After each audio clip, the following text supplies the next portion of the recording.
Bárkiből lesz blogger, nem? Akkor majd én megmondom.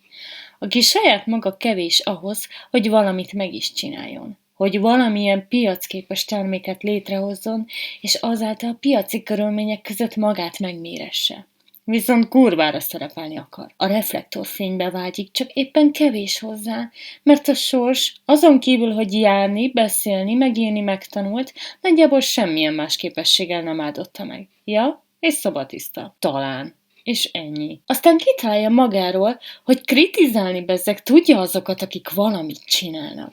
És közben rájön arra is, hogy ezzel az odamondogatósdival népszerű lehet, mert az mindig tetszik a csőcseléknek. És akkor belelendül.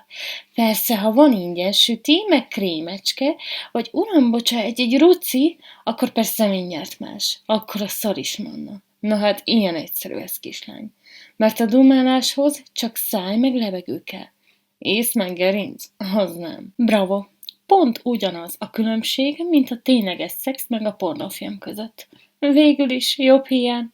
Csak tudod, ha ők mondtak valamit a kollekcióról, annak volt hitele. Viszont ha kritikával éltek, sose tették nyilvánosan, mert nem a megalázás, az ártó szándék, a megsemmisítés vagy a lehúzás volt a céljuk, hanem a segítés. És az már akkor nem is volt kritika, hanem inkább egy hasznos jó tanács. Egyesek, miközben gyalázatos dolgokat művelnek a jó szándék csillogó papírjába csomagolva, építő kritikáról papolnak, hogy arra szükség van, és egy híres embernek azt el kell tűrni. Hogyan? Tessék. Mindegy, hogy ki mondja. Milyen nevetséges.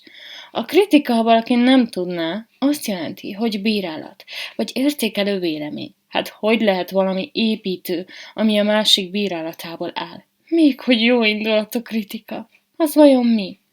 Véletőleg olyasmi, mint a jóindulatú pékkelysömör. Valójában nem osz, nem szoroz. Csak kibaszottól kellemetlen és kurvára viszket, és ráadásul rohadtól nem szép látvány, úgyhogy mindenki habozás nélkül lemondana róla, ahogy a véleményező kritikáról is. Telekürtöli az egyébként teljesen megalapozatlan, és pont a nyomorult élete miatt totálisan hiteltelen véleményével a világot, amit a hozzá hasonlók tapsikolva elhisznek, és végül boldogan terjesztenek. Örülnek. Na végre! Kiderült, hogy a Dárna is egy szar, és tengerszám bekövetik. Mert kell a cirkusz. Istenítik, hogy most jól megmondta, és ő a valaki. De valójában semmit sem tudnak róla. Csak a beállított, retusálgatott fotóit látják, amelyek viszont köszönő viszonyban sincsenek a nyomorult valóságával. Hát most nézd csak meg. Micsoda álszent, hazug, mások sárba tiprásából élni akaró, haszontalan banda.